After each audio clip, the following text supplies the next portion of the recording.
I just like the space. Are you babysitting? You have enough space? Oh, good. I'm so fat, I need all this room. What are they gonna sing?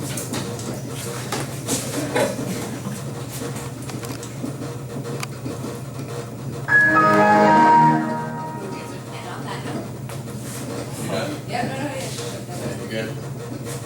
Alright, so as you all know, this is our last speech, and with the space pass, our redheaded friend, yes, it's natural, Jill, talking about writing.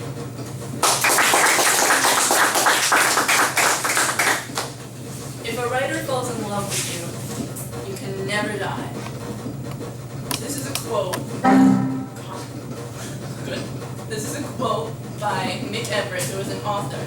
And I believe that this quote is less about love and more about the preservation of words. In my opinion, words are the most powerful thing we have. And it's been said, it's a phrase, that the pen is mightier than the sword, and I think that that phrase can apply nicely to my speech. So, that's what we're going with. We write essays for English, we write thesis papers, research papers, and I know that sometimes that doesn't seem fun, doesn't seem enjoyable, because someone is telling you to write about something that maybe you don't care about, or that you don't want to know about. And I don't think that's fair. I don't think it's fair to think that maybe you don't like writing because maybe you've never done it for enjoyment, maybe you've never done it for the purpose of yourself. For instance, I write all the time. I write poems, stories, articles, rants, blog posts, everything. I've written dialogue. I tried writing comedy once, it didn't go well, but it's the thought that counts.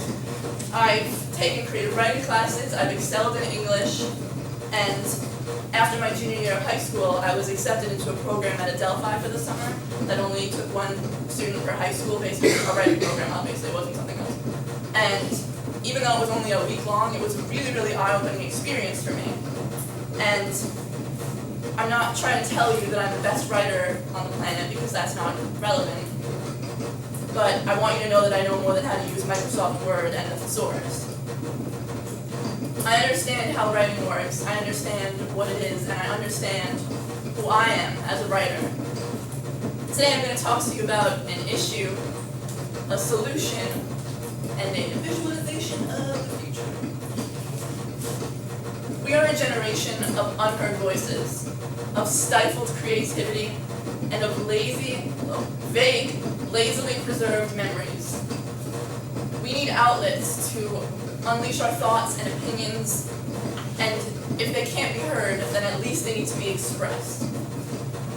We need a way to creatively and productively express ourselves. Not all of us are artists, not all of us are athletes or academic thinkers, I'm not. So sometimes we can't let any of that out.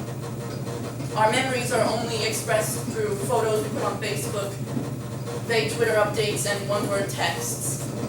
We share stories with our friends that are always fill in the blank and that spare all the details. We use smiley face emojis to express the emotions that we don't know how to put into words. We could take a photo, look at it a month later, and know who we were with, know where we were. But you don't know what you were thinking, what you were feeling. You don't have a voice in a photograph. The experiences you have won't stay in your mind the way they are forever. They'll keep changing and changing the farther you get from the present.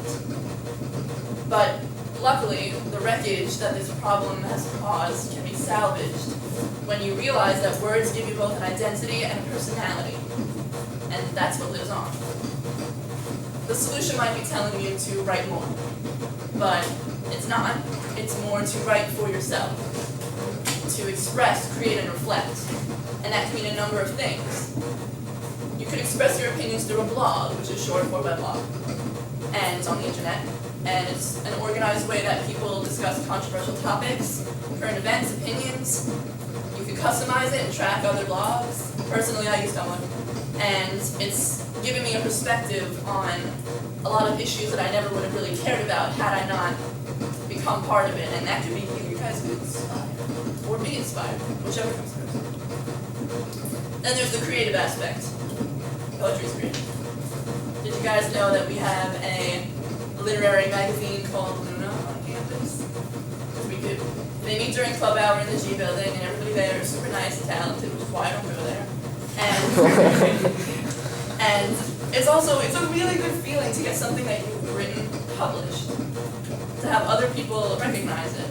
And as I said, write all the time. I write when I'm sad, happy, angry, hungry, when I have a new crush, which is like every day. So sometimes I get sort of crazy and I need to just get out, go places, and see the world, and meet people. YOLO, no regrets, as all of us do sometimes. But my life doesn't cater to that kind of decision, so I use poetry to unleash my thoughts and feelings, and it's an escape, and I can hone in my own desires and keep my sanity and all that good stuff. I use another website called Hello Poetry, and it's where amateur writers post and share their own poetry, and it's cool. Then there's memories. Memories don't last forever, and neither do we, but a diary can, or a journal can. In the day before Thanksgiving in 8th grade, I started this diary, and it is the most adorably naive thing that I own, because I'll look at it and I'll be like, oh my god, I was so stupid, but that's so funny that I thought that. Sometimes I still write in it, just when I come across it, when I'm going through stuff in my room, whatever. Aside from all of that, there are numerous workshops, there are numerous writing-based classes on campus. There's poetry classes, fiction classes, general literature classes. Next semester I'm taking a British poets class, and even if I'm not writing in it, it's still going to be part of my life. As I said, writing allows us to express ourselves. It's an outlet for creativity, and it's a chance to reflect upon memories that would have been otherwise forgotten. Starting that blog will give you a voice. Writing that poem will unleash your creativity. Writing in that journal about the cupcake you ate today will be a fond memory that will live through the generations. If you don't write more, you're not going to die. And if you do, your life isn't going to change dramatically. You're not going to be quoted for generations. You're not going to win a Nobel Peace Prize for literature. I mean, you might. Good for you if you do. Great, awesome, not jealous. But that's not the desired result. When you think of all the people from the past, the present, and the future, you sometimes realize how insignificant we as individuals can all seem. But writing is a way to stay relevant. You can create your own legacy. Once you're on paper, you will always have a voice, and you'll always be there. What better way to document your life and express yourself than with what you create? There is nothing more you out there. My final challenge to you today, aside from what I had mentioned, is sometime today, tomorrow, whenever you see fit, take a few minutes, think, concentrate, and focus. Write something down that's important, something you miss, something you want, something you understand, a goal.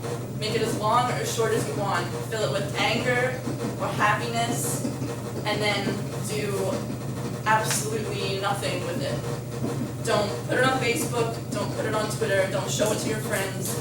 Just write it and keep it. Do it for you. Do it for the sake of writing. I know who I am as a writer. So